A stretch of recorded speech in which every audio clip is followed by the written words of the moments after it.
আসসালামু আলাইকুম, কেমন আছেন আপনারা? আমি আজকে সাগুদানা দিয়ে দুধ পুলি পিঠা বানাবো। শাকগুলোকে ভালো করে ধুয়ে ভিজিয়ে রাখছি কতক্ষণ। কিছুক্ষণ রাখার পরে এগুলোকে আটার মতন একটু মধ্যে নিবে এরকম করে করে। এখন একটু লবণ দিয়ে দিলাম, অল্প পরিমাণে একটু সামান্য চিনি দিব এখানে। এক পাশে আমি দুধ গরম দিচ্ছি চুলাতে। আর ডোটা আমি একটু 10 মিনিটের জন্য একটু রেস্টে রেখে দিছি। এখন 10 মিনিট শেষ। আমি দুধ গরম দিছি।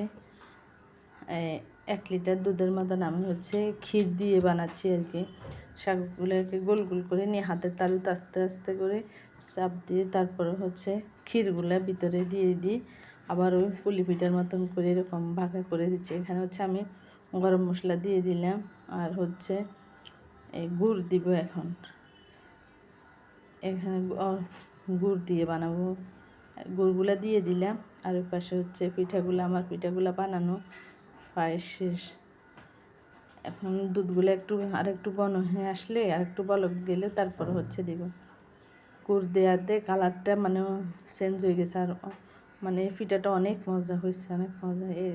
আমার সবগুলো পিঠা বানানো শেষ। এখন দুধের মধ্যে আস্তে আস্তে এগুলো দিয়ে দিব। দুধগুলো ভালো করে ফুটে উঠছে। এখন অনেকক্ষণ জোশ করছে। আমি জোশ করার পরে পিঠাগুলো দিয়ে দিতেছি। পিঠা দেওয়ার পরে যখন ঘন হয়ে আসবে তখন নামাই নিব। যে গ্রান বের হয়েছে অনেক সুন্দর।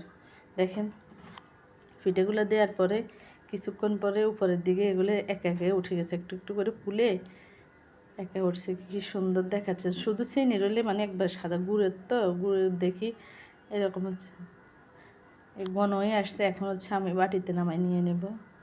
দেখেন আমার সাকুর পিঠাটা কীরকম হয়েছে। ভালো লাগলে কমেন্টস করবেন, লাইক করবেন, সাবস্ক্রাইব করবেন চ্যানেলটা। এভাবে অবশ্যই বানাই দেখবেন। অনেক মজা হয়েছে, অনেক মজা।